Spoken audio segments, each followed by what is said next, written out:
ભારતના સંવિધાન અનુચ્છેદ 1માં ભારતની જે વ્યાખ્યા કરવામાં આવી છે તેમાં ઇન્ડિયા ડેટ ઇઝ ભારત તેવું લખવામાં આવ્યું છે, પરંતુ તેમાંથી ઇન્ડિયા શબ્દની બાદબાકી થાય એટલે કે ભારત એ જ ભારત એવું થાય એટલે કે ઇન્ડિયા નીકળી જાય તેવું જે છે સરકાર વિચારી રહી છે અને આગામી જે સત્ર મળવાનું છે તે વિશેષ સત્રમાં તેને લઈને બિલ પણ તે લાવી શકે છે. આ મુદ્દે ધારાશાસ્ત્રીઓ શું માને છે તેમનો મત લઈશું. આપણી સાથે ધારાશાસ્ત્રી આદિત્ય ભટ્ટ જોડાયા છે, તેમની સાથે વાત કરીશું. આદિત્યભાઈ, આજે આખી જે કહાની છે, જે આપણે જે સત્ર મળી રહ્યું છે તેની અંદર જ્યારે આ ઇન્ડિયા શબ્દ હટાવવાની જે વાત છે, આપ કઈ રીતે જુઓ છો? કાયદાકીય દ્રષ્ટિએ શું આ શક્ય છે? આપને શું ગણિત છે આમાં? ભારતના બંધારણની અંદર 2 આર્ટિકલ્સ મહત્વના છે. આ જે ચર્ચા ચાલી રહી છે, આ જે ડિબેટ છે એના અનુસંધાને પહેલો છે આર્ટિકલ 1 અને બીજો છે આર્ટિકલ 368. સો આર્ટિકલ 1 શું કહે છે? India that is Bharat shall be the union of states. એટલે કે ભારત એ રાજ્યોનું એક ગઠબંધન છે. ભારત કે જેનું નામ ઇન્ડિયા છે તે એક રાજ્યોનું ગઠબંધન છે. આવું ઓલરેડી ભારતના બંધારણની અંદર લખેલું છે. હવે વાત એમ થાય કે જો ભારતના 2 નામ જો બંધારણીય રીતે સ્વીકારેલા હોય તો આજે આપણે આજ સુધી જેને ઇન્ડિયા કહેતા હતા, કોન્સ્ટિટ્યુશન ઓફ ઇન્ડિયા, અને હિન્દીમાં લખીએ એટલે ભારતનું બંધારણ, ભારત કા બંધારણ એ રીતે વાત કરતા હોઈએ તો એમાં ઇન્ડિયા શબ્દની બાદબાકી કર્યા વગર પણ તમે ભારત શબ્દ તો અપનાવી શકો એમ જ છો. પરંતુ જો ઇન્ડિયા શબ્દની બાદબાકી કરવી હોય તો એવા સંજોગોમાં ભારતના બંધારણમાં સુધારો યાને કે અમેન્ડમેન્ટ કરવું જરૂરી પડે. અને જો અમેન્ડમેન્ટ કરવું હોય તો અમેન્ડમેન્ટની પ્રક્રિયા છે જે આર્ટિકલ 368ની અંદર બહુ જ ઇન્ટ્રિકેટ અને પ્રિસાઇઝ રીતે લખવામાં આવેલી છે. હવે જો આ બંધારણની વાત કરીએ, બંધારણ સુધારાની વાત કરીએ તો 4 સ્ટેપમાં આ સુધારાને લાવવો પડે. પહેલું છે, એક બંધારણ માટે લોકસભા અને રાજ્યસભામાં તમારે એક બિલ પસાર કરવું પડે. બિલ તમે રજૂ કરો એટલે પહેલાં તો હોય તમારે સ્પેશિયલ મેજોરિટી અને બીજી હોય majority of the total strength of the parliament. આ 2 શબ્દોને સમજવા ખૂબ જરૂરી છે. આજે લોકસભાની ટોટલ સ્ટ્રેન્થ જોવા જઈએ તો આપણી 545ની સ્ટ્રેન્થ છે, એટલે 272 મિનિમમ વોટ મળવા જોઈએ. આ એક પહેલી રિક્વાયરમેન્ટ થઈ જાય. બીજી રિક્વાયરમેન્ટ એ થઈ જાય કે 2/3 of the members present and voting. તો આનો મતલબ એવો થયો કે જો ઓપોઝિશન આ વાતને સપોર્ટ નથી કરતી તો શું આ ટોટલ મેમ્બર તો કદાચ ટોટલ મેમ્બરશીપના 1/2 તો મળી જશે, પરંતુ 2/3 of members present and voting મળશે કે કેમ? આ એક પ્રશ્ન આપણને જરૂરથી થાય. આની જ સાથે જો જોવા જઈએ તો એક ડિબેટ એ પણ ચાલી રહી છે કે શું બંધારણીય સુધારો આવવાનો છે કે પછીથી બંધારણીય ઠરાવ આવવાનો છે. એ જ હું આપને પૂછવા જઈ રહ્યો છું કે શું આ શક્ય છે? એટલે આમાં બંધારણીય સુધારો કે સરકાર ઠરાવ લાવશે, શું થઈ શકે આમાં? મને જ્યાં સુધી દેખાય છે ત્યાં સુધી આમાં બંધારણીય સુધારો નહીં, પરંતુ બંધારણીય ઠરાવ આવવાની વધુ શક્યતા છે. ઠરાવ એટલે શું છે કે સરકારને સ્પેશિયલ મેજોરિટીની જરૂર નથી. ઓલરેડી સરકાર પાસે મેજોરિટી તો છે, તો 2/3 of the members present and વોટિંગની જરૂર નથી. એક ઠરાવ પસાર કરવાનો છે અને એવું કહેવાનું છે કે હિન્દુસ્તાનના 2 નામ છે, ઇન્ડિયા દેટ ઇઝ ભારત, યાને કે ઇન્ડિયા અને ભારત આ 2 નામ છે. આમાંથી અત્યાર સુધી અમે ઇન્ડિયા નામની ઓળખ સ્વીકારેલી છે, પરંતુ આ નામને હવે અમે ભારતથી ઓળખવા માંગીએ છીએ. પરંતુ જ્યાં જ્યાં ભારતને ઇન્ડિયા તરીકે રેપ્રેઝન્ટ કરેલું છે, જેમ કે ઇન્ટરનેશનલ રિલેશન્સમાં, ભારતના બંધારણની અંદર, કાયદાઓની અંદર, ત્યાં જે પણ લખેલ છે તે એઝ ઇટ ઇઝ રહેશે, પરંતુ હવે પછી અમે આની સાંસ્કૃતિક ઓળખ ભારત તરીકે અમે સ્વીકારીશું.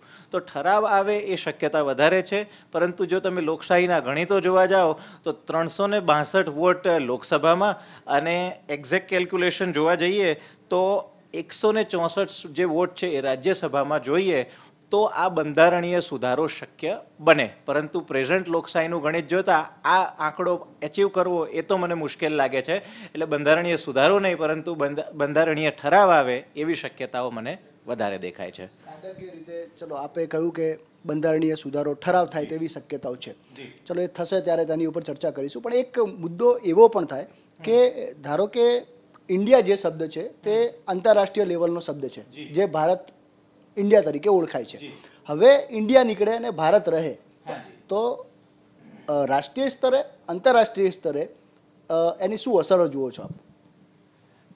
જો to the negation of India, એટલે કે ઇન્ડિયા શબ્દને ધરમૂળમાંથી નાબૂદ કરીને જો ભારત શબ્દ લાવવો હોય તો માત્ર બંધારણીય સુધારો જ નહીં, એના સાથે ઇકોનોમિક, પોલિટિકલ ઇન્ટરનેશનલ રિલેશન્સ આ બધી જ જગ્યાએ અને એડમિનિસ્ટ્રેટિવ લેવલે ખૂબ ચેલેન્જીસ છે અને ખૂબ માળખાકીય સુધારાઓ અને ચેન્જીસ કરવા પડે એવું મને દેખાય છે. અમુક મુદ્દાઓ મેં મારી નોટ બનાવીને રાખ્યા છે, હું આપની જોડે ચર્ચા કરવા માગીશ.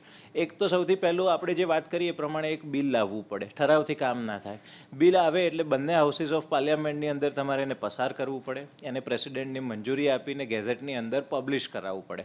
માનો કે આટલું થઈ ગયું, તેમ છતાં પણ ભારતે અત્યાર સુધીમાં કેટલા દેશો જોડે ટ્રીટીઝ કરી હશે. દરેક ઇન્ટરનેશનલ ટ્રીટીઝની અંદર ઇન્ડિયાને, ભારતને ઇન્ડિયા તરીકે રિપ્રેઝન્ટ કરવામાં આવેલું છે, તો આ બધી જ ટ્રીટીઝ રિવાઇઝ કરવી પડે.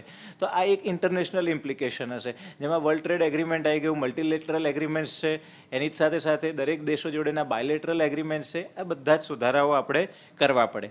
બીજી વાત કરીએ તો પોલિટિકલ ડાયનામિક્સ છે. દરેક જગ્યાએ આજે એક પોલિટિકલ ઇમ્પ્લિકેશન એ આવે કે વિરોધી દળ છે એણે પોતાનું નામ ઇન્ડિયા પસંદ કરેલું છે, તો એક વિરોધી દળ માટે તો મોટો ઝટકો હોય જ શકે, પરંતુ ક્યાંક ને ક્યાંક હિન્દુસ્તાનની અંદર વ્યક્તિ જે ભારતનો સામાન્ય નાગરિક છે એ કઈ ઓળખ સાથે પોતાની આઈડેન્ટિટીને વધુ પ્રબળ રીતે જુએ છે, આ પણ એક વસ્તુ જોવાની રહે, કારણ કે આ નામ ચેન્જ કરવાના પોલિટિકલ ઇમ્પ્લિકેશન્સ પણ હશે.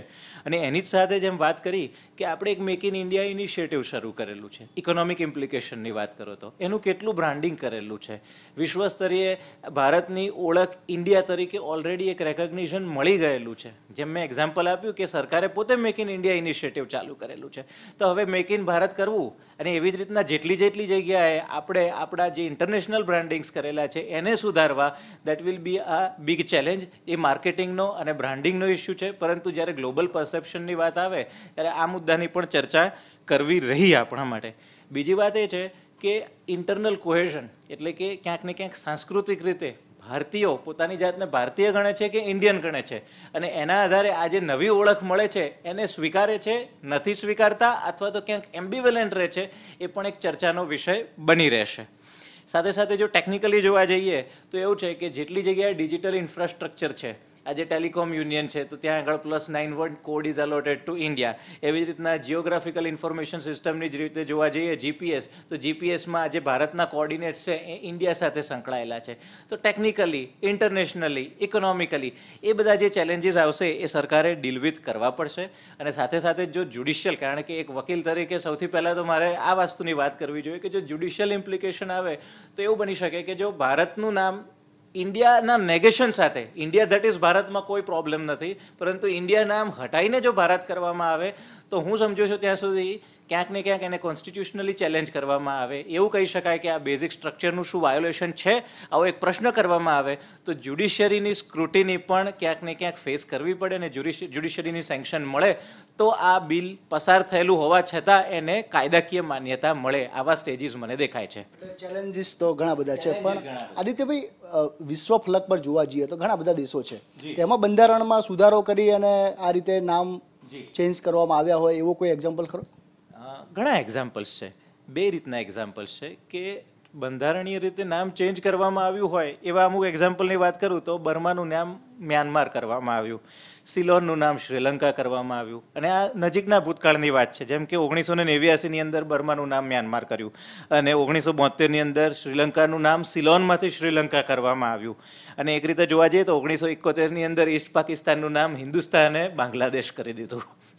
એટલે એવું નથી કે રાજ્યોના કે રાષ્ટ્રોના નામ નથી બદલાતા. ભૂતકાળમાં પણ એક્ઝામ્પલ્સ છે અને વર્તમાન કાળમાં પણ એક્ઝામ્પલ્સ છે. હું તમને એક્ઝામ્પલ આપું, આફ્રિકામાં એક દેશ છે ઝાર કરીને, એનું નામ કોંગો કરવામાં આવ્યું, અને એવી જ રીતે આપણે જોવા જઈએ તો સ્વાઝીલેન્ડનું નામ એસ્વાતિની છે એ 2018માં જ કરવામાં આવ્યું.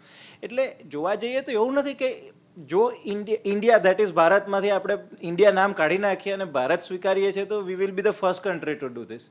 અને બીજી એક વસ્તુ એ પણ છે કે ઇન્ડિયા એકમાત્ર એવો દેશ નથી કે જેના બે નામ હોય. જેમ કે જાપાનને ઇન્ટરનલી નિપોન તરીકે ઓળખવામાં આવે છે, જર્મનીને ડોઇચલેન્ડ તરીકે ઓળખવામાં આવે છે. ઇવન જર્મનીની જે બેંક છે ડોઇશ બેંક છે, કારણ કે ઇન્ડિયન્સ વધારે એની સાથે રિલેટ કરી શકશે કે કેમ જર્મન બેંકને ડોઇશ બેંક કહેવામાં આવે છે. એવી જ રીતે તમે જોવા જાઓ તો ચાઇનાને ક્યાંક ઝોંગુઓ કરીને બોલાવવામાં આવે છે, ઇજિપ્તને મિસર તરીકે બોલાવવામાં આવે છે, સાઉથ કોરિયાને હાગુક કરીને બોલાવવામાં આવે છે. તો ક્યાંક ને ક્યાંક ઇન્ટરનલ આઈડેન્ટિટી બની શકે કે જાપાનીઝ લોકો પોતાને નિપોનીઝ ઓળખતા હોય, પરંતુ વિશ્વ સ્તરીય રીતે એમણે પોતાનું નામ જાપાન પસંદ કર્યું હોય. અને સેમ વે ચાઇના છે, ઇજિપ્ત છે, આ બધા જ દેશો એવા છે કે જેના બે નામ છે. તો આમાંથી કયો ઓપ્શન ઇન્ડિયા પસંદ કરશે એ તો આગળ આવવાવાળો સમય અને બંધારણનું જે નવું સત્ર છે એ જ જણાવશે. ધારાશાસ્ત્રી આદિત્ય ભટ્ટ શું માને છે, આવું થવું જોઈએ? ધારાશાસ્ત્રી તરીકે હું કાયદાકીય ઓપિનિયન આપી શકું. થવું જોઈએ કે ના થવું જોઈએ એ તો એક પોલિસી વિષય થઈ ગયો, અને પોલિસી વિષય માટે ધારાશાસ્ત્રીની મારે એક રાજકીય નેતા અથવા તો પોલિટિશિયન હોવું જોઈએ, જે હું નથી. તો હું ખાલી એટલી વાત કહીને અટકીશ કે શું બેમાં બે આપણી પાસે આલ્ટરનેટિવ્સ છે. પહેલો આલ્ટરનેટિવ એ છે કે બંધારણીય ઠરાવ આવે, જેને આપણે રિઝોલ્યુશન તરીકે પણ ઓળખીએ છીએ. અને બીજો આલ્ટરનેટિવ છે કે બંધારણીય સુધારો યાની કે અમેન્ડમેન્ટ આવે. તો એક ધારાશાસ્ત્રી તરીકે હું જોઉં તો looking to the challenges which we already discussed, મને એવું લાગે છે કે બંધારણીય ઠરાવ આવશે. અને જો ઠરાવ આવશે તો ઓવરઓલ ઇન્ટરનલ, નેશનલ અને ઇન્ટરનેશનલ જેટલા પણ ચેલેન્જીસ છે એ ખૂબ ઓછા રહેશે, અને એક સામાન્ય ભારતીય છે એ આ વાત સાથે વધુ સારી રીતે રિઝોનેટ કરી શકશે. કારણ કે તમે એક વસ્તુ વિચારો, તમે યુએસએ ગયા, કેનેડા ગયા, યુરોપમાં ગયા, તો યુ પ્રાઉડલી સે આઈ એમ એન ઇન્ડિયન. હવે ત્યાં આગળ આઈ એમ આ ભારતીય કહેવા જશો તો એટલું ઇન્ડિયાનું બ્રાન્ડિંગ થયેલું છે કે બની શકે કે ઇન્ટરનેશનલી એક ભારતીય જ પોતાની ઓળખ ઇન્ડિયન તરીકે રાખવા માંગતો હોય અને હિન્દુસ્તાનની અંદર પોતાની ઓળખ ભારતીય તરીકે રાખવા માંગતો હોય. એટલે આગળ આવવાવાળો સમય જ કહેશે કે કઈ આઈડેન્ટિટી ભારત પોતાની સ્વીકારશે. પરંતુ બંને શક્યતાઓ જોતાં મને એવું લાગે છે કે બંધારણીય ઠરાવ આવશે અને નહીં કે બંધારણીય અમેન્ડમેન્ટ. બંધારણીય જે અમેન્ડમેન્ટ છે એટલે કે જે સુધારો છે તે સરકાર માટે એક મોટું ચેલેન્જ રહેશે તેવું તેમનું કહેવું છે. પરંતુ જો ઠરાવ કરી અને ઇન્ડિયા શબ્દની બાદબાકી થઈ શકે છે, એટલે ભારત ઇઝ ભારત, ઇન્ડિયા એટલે ભારત એવું નહીં, પરંતુ ભારતનું નામ ભારત જ રહે તેવું આ બિલમાં સરકાર લાવી શકે છે. અને તેનો જે કાયદાકીય રીતે જે પણ જોગવાઈઓ છે તેની જે પણ અસર થવાની છે તે તેમણે જણાવી. કેમેરા પર્સન નિકુંજ પ્રજાપતિ સાથે સંજય જોશી, ગુજરાત ફર્સ્ટ, અમદાવાદ.